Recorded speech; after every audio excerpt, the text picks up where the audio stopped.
El narrador dice que los desastres no son naturales porque solamente ocurren cuando personas no están preparados y no tienen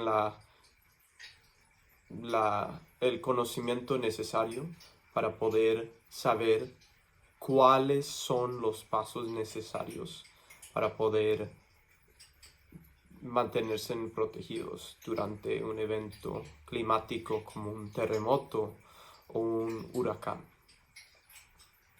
Y la razón principal por lo que ocurren tantas muertes de personas durante los desastres es porque yo diría que la mayor parte de los edificios que colapsan durante terremotos o huracanes no han estado construidos bien o no están al código correcto para poder enfrentar a un terremoto o a un huracán.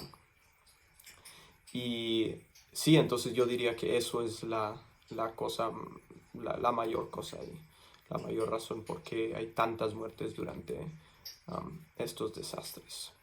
Y la importancia de la educación en la prevención de los desastres naturales es primordial, es muy pero muy importante, porque cuando uno educa a un pueblo, a una ciudad, a gente en general, sobre qué es necesario para poder mantenerse protegido durante uno de estos eventos, la gente sabe qué tiene que hacer para mantenerse protegidos.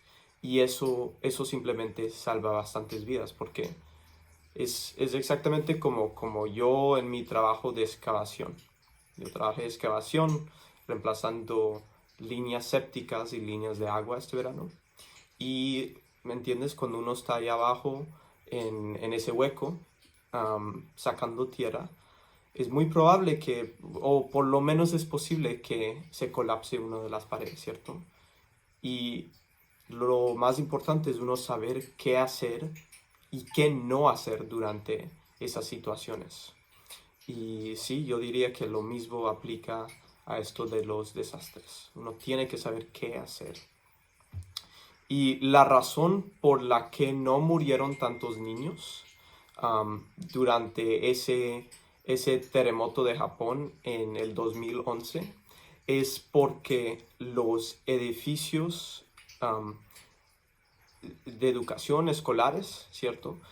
Estaban al código correcto para poder enfrentar a ese terremoto, ¿cierto? Entonces los estudiantes estaban ahí debajo de sus escritorios y no había el problema de que, o por lo menos en la mayor parte de los edificios escolares, no había ese problema de que se estaban colapsando las paredes y los techos.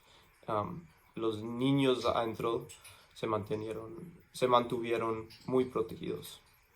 Y lo que deben de aprender los niños en las escuelas sobre la protección durante estos desastres es lo necesario en términos de qué hacer, qué no hacer, a dónde ir, cuáles son los recursos que hay disponibles en el área, y siempre tener el pensamiento de que uno debe de tener un plan para poder actuar durante estos eventos, en vez de uno tratar de hacer algo, de crear un plan cuando uno está en el medio, ¿cierto? Uno debe de preparar para lo peor, y eso es la mejor manera para prepararse para esto. Y definitivamente algo que yo quiero decir es que en esa educación creo que debería de estar incorporado también una enseñanza sobre el cambio climático que los humanos estamos causando, porque cuando hay este cambio climático que es causado por nosotros quemar